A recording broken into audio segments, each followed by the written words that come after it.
It's quite satisfying, yeah.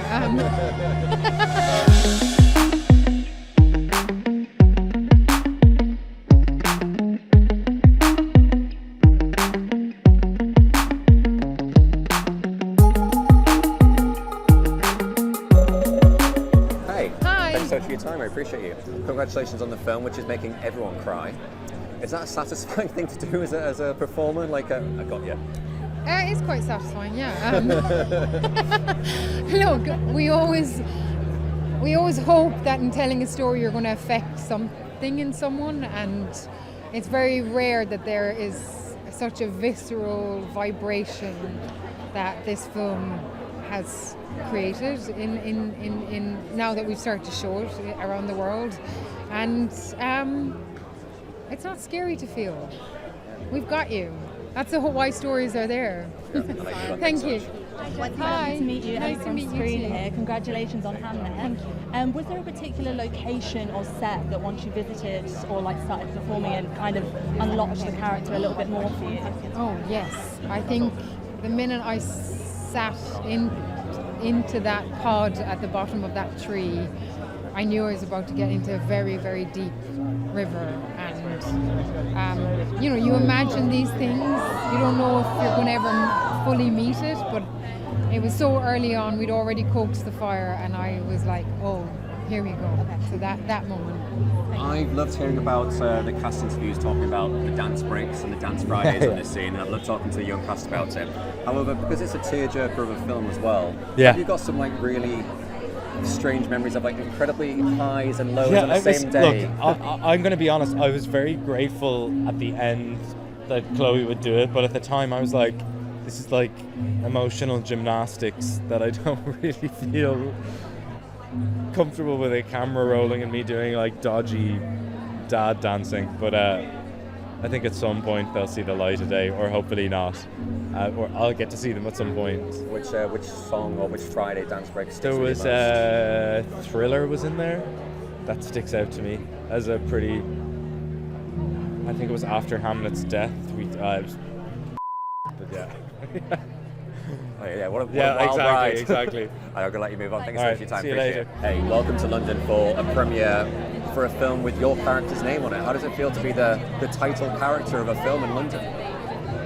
It feels incredible, honestly, and I'm so glad that it's come here.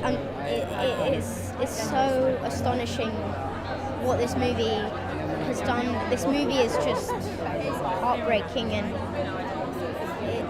honestly, I'm lost for words, really. I'm really happy for you as well to be doing this, this whole press tour with your brother by your side as well. Has he been a good big brother and giving you advice? What's he told you about what to expect? Honestly, my brother has just been so supportive in so many ways, and we love each other so much, and it's just been so great to have him there. Honestly, I love him to bits, really. I've loved seeing you guys in interviews with Jessie and Paul as well, your on-screen parents.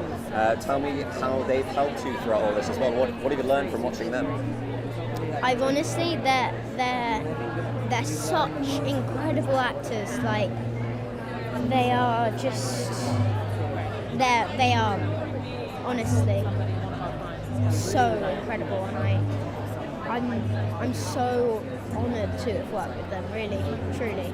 I've loved hearing about how Chloe, as a director, she started the dance party trends for you all, just to kind of break some tension. What are your favourite memories of some of the dances? Friday dance take, it's our favourite thing.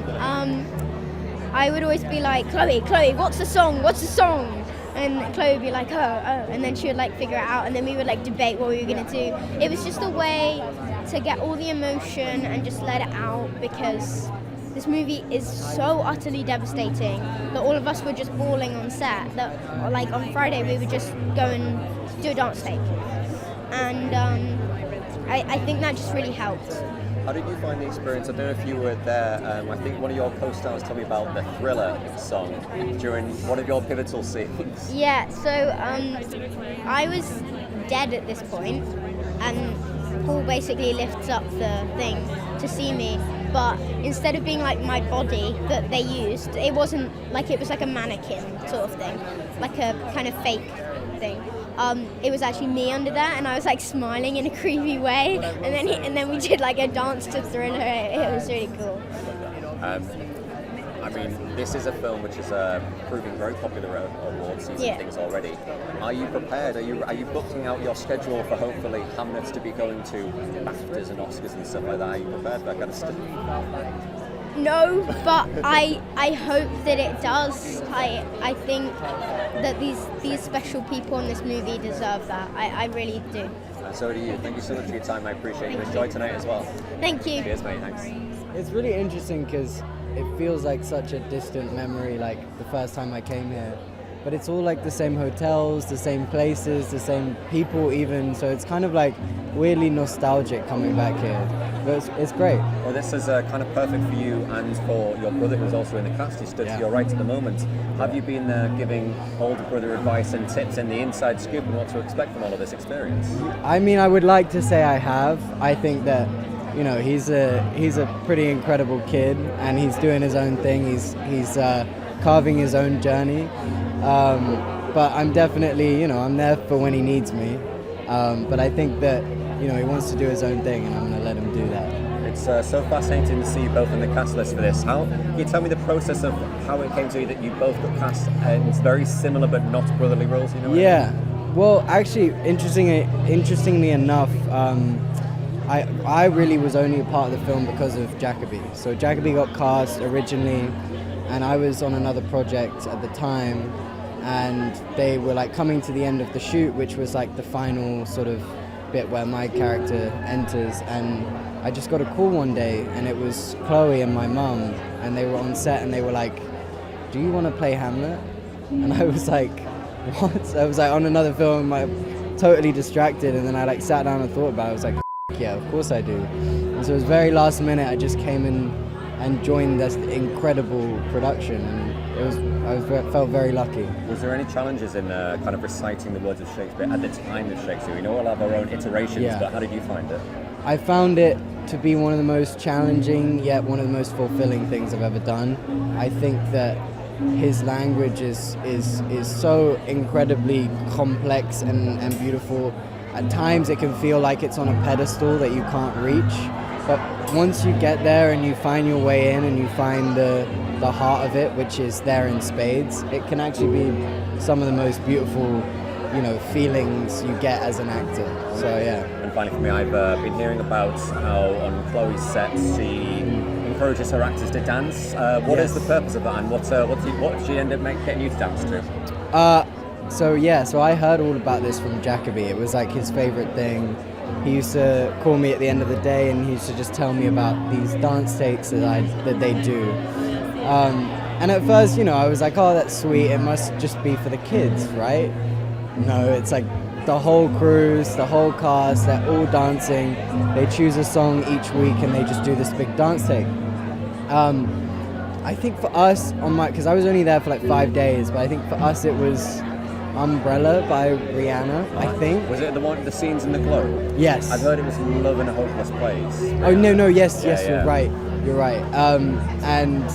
And yeah, we did the dance take, and I think honestly it's something really interesting, and I think I've done it before in different processes of acting. Is like, you know, you're almost telling the same story but with dance. It's almost like coming at it from a different angle, and it can like loosen you up. It can make you feel like free and excited again about the scene when it becomes really boring, you know, and it just allows you this like to add this excitement, joy, like fun to a scene that I think is really beautiful. And like, you know, we're all trying to get back to like what Jacobi has as a kid. It's like this excellent sort of wonder about the work that he does. And I remember I used to have it in spades, and as you get older it tends to go away, you know. Two final things for me. One, you said wonder and it triggered me. You made me cry in wonder.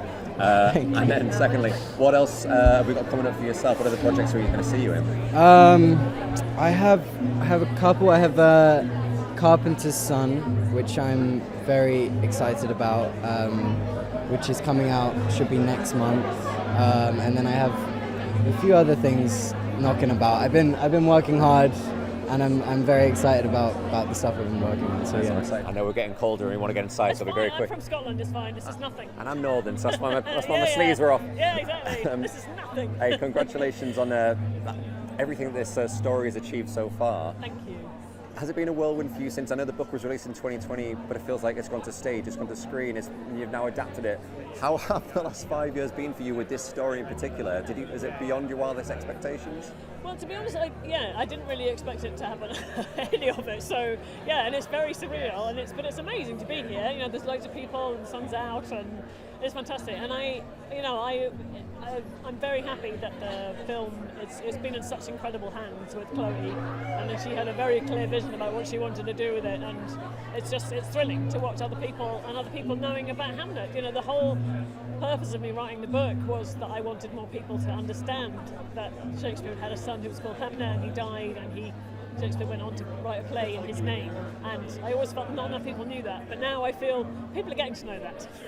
Well, people know his name now. People know that part of the story, but also people coming away from this story in tears and floods of tears. You are having that effect on people, your words. I'm sorry. But what's interesting, I know that Chloé shed a tear, I know the cast shed a tear, like through the making and the writing of this. Are you immune to it at this point, or are you still finding yourself... Do you know, I'm not. I mean, I have seen, I wrote the book, I wrote the screenplay, I've seen take after take after take, I've seen several edits, and every time I think, I'm not going to cry this time. But then I always do. I have my tissues in here, because I know I'm going to cry again. I mean, Jacobi Jupe is incredible as Hamnet, and I don't know how anyone would fail to cry, because it's just... watching the middle of the film, I don't want to do any spoilers, but it's upsetting. The gentleman on your right is playing William Shakespeare, Paul Mescal.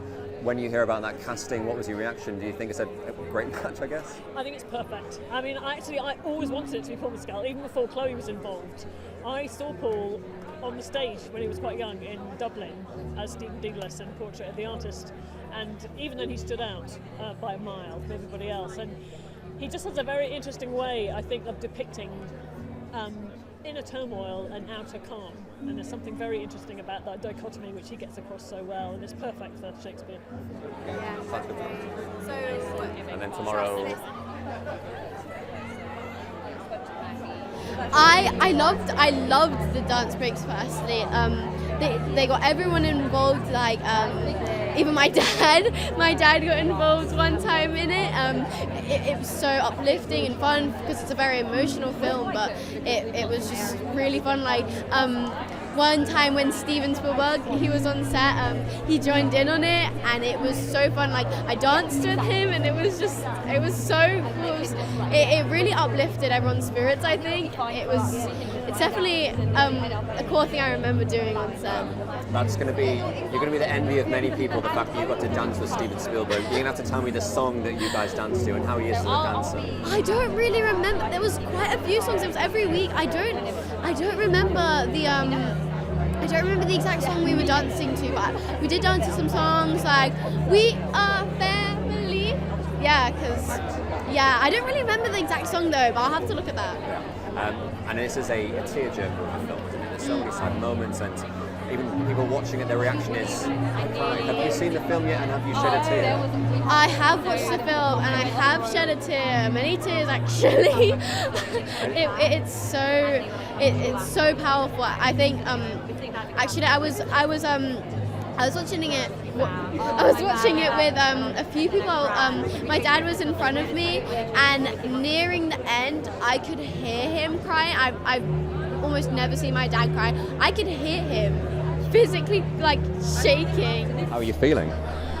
Just got lots of emotions right now. When I got straight in that car, I was really excited, really nervous, really just shocked. I was like, I can't believe I'm going on the red carpet, because this is my first time going on the red carpet, so it's really big for me. Well, hey, first time. You're nailing it so far. Oh, thank you so much. We can chill, we can just relax and have a nice chat. Oh, let's do it. Thank you so much. Congratulations on starring this massive film. Oh, thank you so much, thank you. How did you find the days on set? Were they long, were they enjoyable, were they scary? What do you think? I think when I was doing the scenes, they were all different genres, because some of them were really funny, some of them were really scary, and also some of them were really sad. And I think all of those collaborated together are just amazing, sensational. It's just been one hell of a roller coaster. I just think it's been such an amazing journey doing the movie, and I'd love to do it again. I'd love to. And I know that Chloé, as a director, she encouraged her actors to have some little dance parties. Were you Yes. involved in these dance parties? Yes. What were your songs? Oh, we were doing the thriller dance when we did the scary scenes. We were having thriller dance. We were doing that for when Jacobi was dead, but which was really funny because, well, we faked Jacobi, so we took out the dead body and we put Jacobi laying on the table in cloth. Paul didn't know that it was that we were just doing a dance take. He didn't know. We wanted it to be a surprise. So Paul was coming in crying, and then we just started the thriller song coming on, and he was just going like this, crying. He went out of the door and he was like, oh my God. And we were just all dancing, and then Paul was just like, yeah. But it was just so funny. I think that was really funny. It sounds fun. You must have been the envy of all of your friends when you tell them that you're working on a film with Paul Mescal on a daily basis. How did they react when you told them? They were absolutely gobsmacked. They were shocked. When I told them, they were like, lying to me, aren't you? I was going, no, honestly, I'm not. I was like, you are. I was going, no. But they were just like, we're supporting you. They've been supporting me out through the whole journey, and you know, I couldn't have done it without all my friends being like, you got this, you can do this. So they really supported me. Congratulations. Thank you so much for your time. Thank you so much. As well. This has been fun. Thank you so much. It's been so fun. Cheers. Thank you. Thanks, Olivia. Thank you so much. See you later.